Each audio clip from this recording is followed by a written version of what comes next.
Je crois que la dysfonction érectile, elle s'aborde pratiquement tous les jours. Pourquoi elle s'aborde tous les jours? Parce qu'il y a beaucoup de pathologies où il peut y avoir des troubles sexuels. Si vous avez des patients qui ont un certain âge, troubles sexuels possibles. Si vous avez des patients diabétiques, si vous avez des patients qui ont des maladies cardiovasculaires, qui ont eu un cancer, tous ces patients sont susceptibles d'avoir des troubles sexuels. Et puis n'oublions pas également les effets iatrogènes de certains médicaments.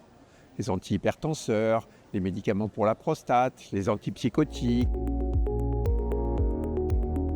Il faut regarder les gens dans les yeux, il faut utiliser des mots simples qui sont adaptés à votre patient et ne pas avoir peur de lui poser certaines questions. Est-ce que vous avez des problèmes dans votre intimité? Est-ce que vous avez des problèmes sexuels? Et souhaitez-vous en parler? Pourquoi? Parce que dans votre situation, il est possible qu'il y ait déjà des troubles.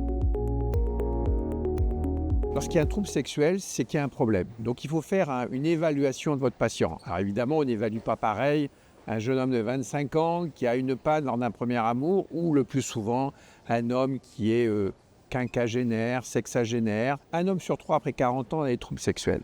Donc le minimum à faire, c'est une évaluation biologique, un bilan métabolique, un bilan hormonal aussi. Il faut avoir cette prescription facile, la testostéronémie totale. Bien évidemment, une évaluation psychosexologique qui doit être faite si vous sentez que votre patient a des problèmes plus importants sur le plan psychologique. Oui, il y a des nouvelles recommandations avec le consensus de Princeton 4. Un patient avec une dysfonction érectile et avec des facteurs de risque cardiovasculaire nécessite une évaluation de son risque. Pourquoi? Parce que l'on sait que les hommes qui ont une dysfonction érectile non traitée avec des facteurs de risque cardiovasculaire peuvent faire un événement cardiovasculaire grave dans les 2 à 5 ans qui viennent. Donc ne pas hésiter, en plus du bilan métabolique, à faire un coroscanner, le score calcique et une évaluation cardiologique. Non, si on respecte les contre-indications. Il y a des contre-indications. L'association a des dérivés nitrés.